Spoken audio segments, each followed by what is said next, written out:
Alright, let's just dive right into this one. Today, we're unpacking a source narrative that, honestly, literally sent shivers down my spine. As a horror storyteller, I absolutely love dissecting how urban legends are built, and this explainer, it is a masterclass in atmospheric dread and psychological horror. We're looking at the anatomy of a haunting, a highly structured, terrifying breakdown of a supernatural event at a completely isolated petrol pump. So, you know the drill.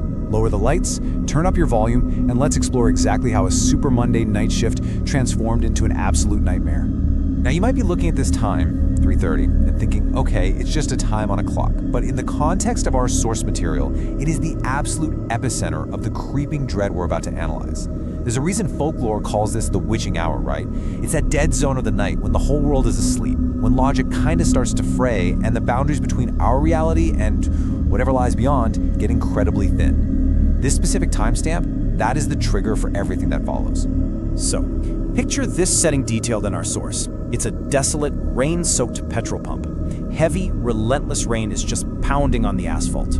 The only light is this single flickering tube light, fighting a totally losing battle against the dark. And other than the downpour, there's absolute silence. We've got two attendants, Rakesh and Imran, working the night shift.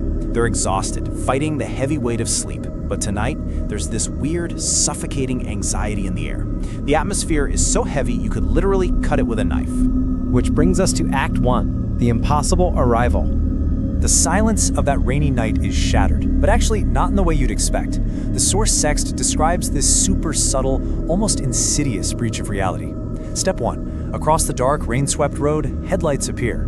But there's no engine sound, no tires splashing on the wet tarmac, just silent lights drifting toward the pump. Step 2. The car stops, the driver's door opens, but no one steps out. The interior is pitch black. Imran is super confused, but he lifts the fuel nozzle anyway. And then, step 3. The digital display suddenly lights up, and fuel just starts dispensing into this ghostly car, without anyone pressing a single button. And here is the crucial point.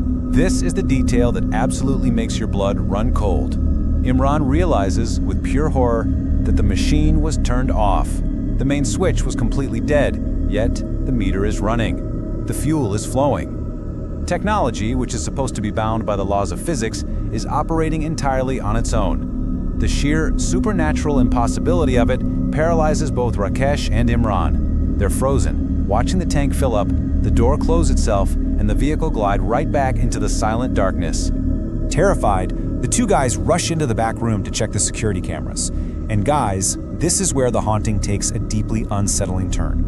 In physical reality, they just witnessed a car arrive, fill up, and leave. But the digital reality? The CCTV footage shows a completely different story.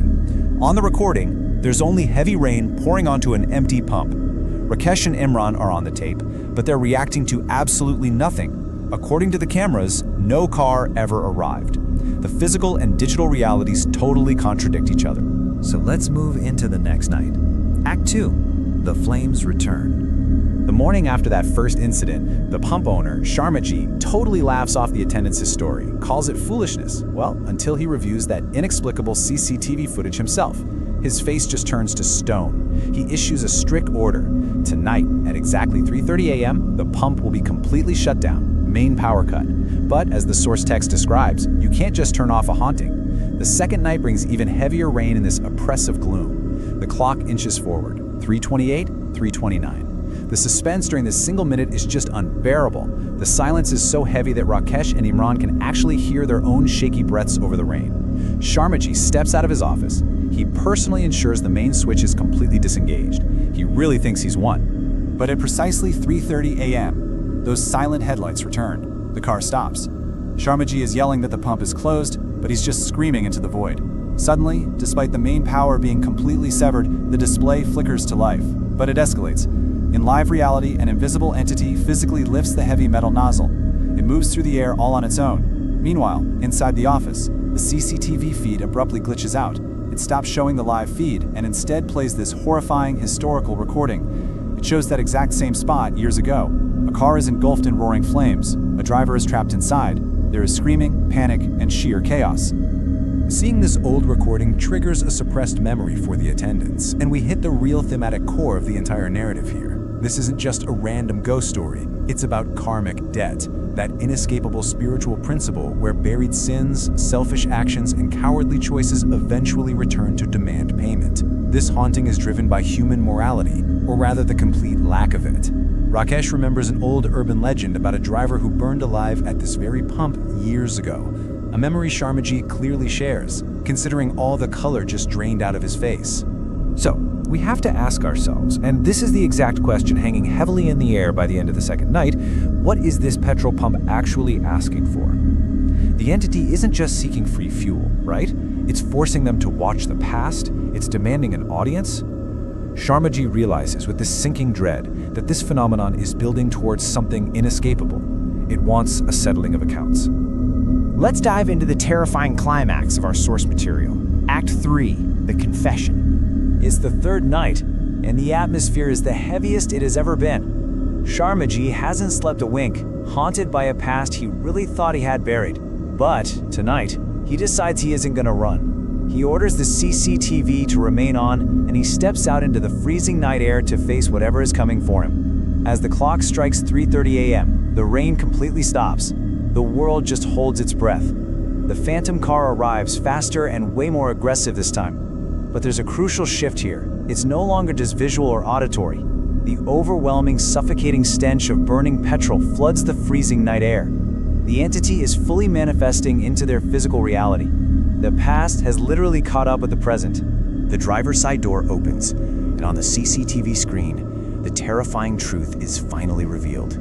The burning driver is visible, and his fiery eyes are locked directly onto Sharmaji.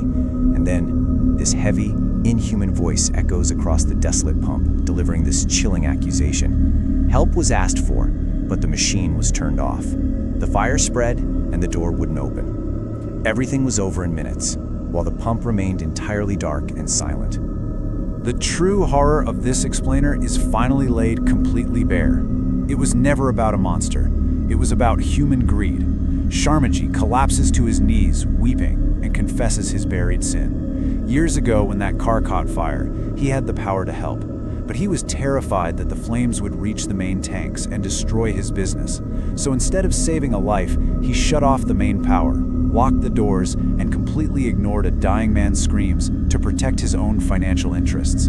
He let a man burn alive, just to save his property. With the cowardly truth finally spoken out loud, the entity takes its payment. The fuel pump whirs to life one last time. The nozzle lifts into the air, but the petrol doesn't go into a car. It just pours directly onto the bare ground, wasting away into the dirt. This visual so perfectly symbolizes the settling of the karmic account. The financial loss Sharmaji tried so desperately to avoid years ago is symbolically exacted from him right then and there. And once that fuel spills, the lights in the ghost car extinguish. The haunting abruptly ceases. The transaction is complete. Let's look at the aftermath in our final section, an unsettled account. While the immediate terror might have stopped, the stains of such a profound moral failure are never truly washed away. Tracing this dark legacy, we see that years ago, a fatal fire was ignored due to sheer human cowardice and greed. Then came Night 3, resulting in a forced, tearful confession that completely broke a man, leading Sharmaji to permanently close the business and flee the city altogether. Rakesh and Imran, they never worked a night shift again. But it brings us to today. The physical pump is still there, abandoned, rotting, and swallowed by the dark. And local legend insists that if you pass by it at the exact right time, the machines still hum to life. So the crucial takeaway from this source isn't just about ghosts. It's about the inescapable weight of our choices. The past never really dies, you know? It just waits in the dark. Which leaves me with one final question for you. If you find yourself driving down a desolate, rain-soaked road, and you pass an abandoned petrol pump at exactly 3:30 a.m., and that single tube light begins to flicker, will you stop? Think about that next time you're out driving late at night. Thank you so much for joining me for this explainer, and as always, stay curious.